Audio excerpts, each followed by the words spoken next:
bagong muka at programa sa paghahatid ng totoo at mahalagang balita.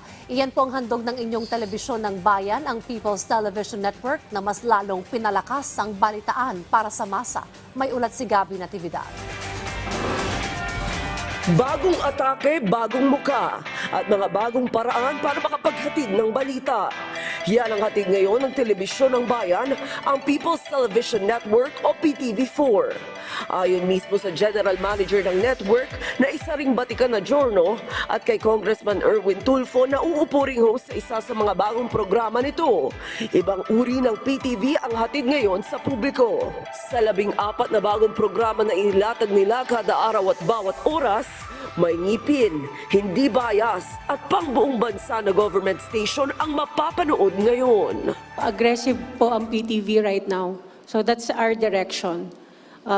More than a government station, I see PTV as a commercial station. It has to have the balance ng news, culture, education, sports, and mga inspirational and uplifting entertainment content.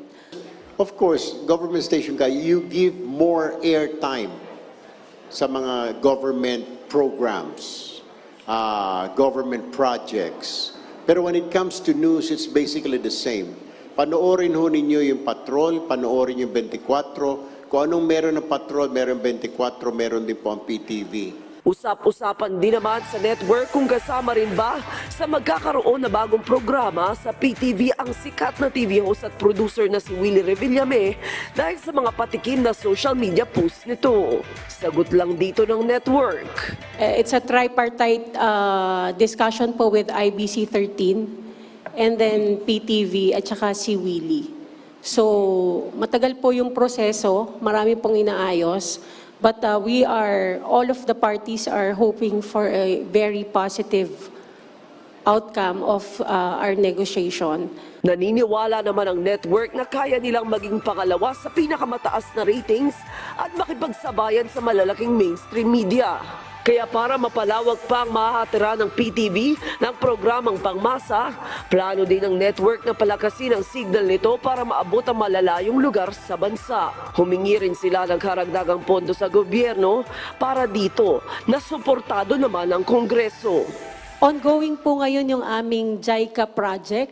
Ang mangyayari po dun sa project na yan, na popondohan po ng Japanese government, ay magtatayo po ang PTV ng 60 digital channels nationwide. In terms of hardware, mas marami po kaming antenna, transmitter kumpara sa ibang private channels at marami po kaming magagaling na empleyado.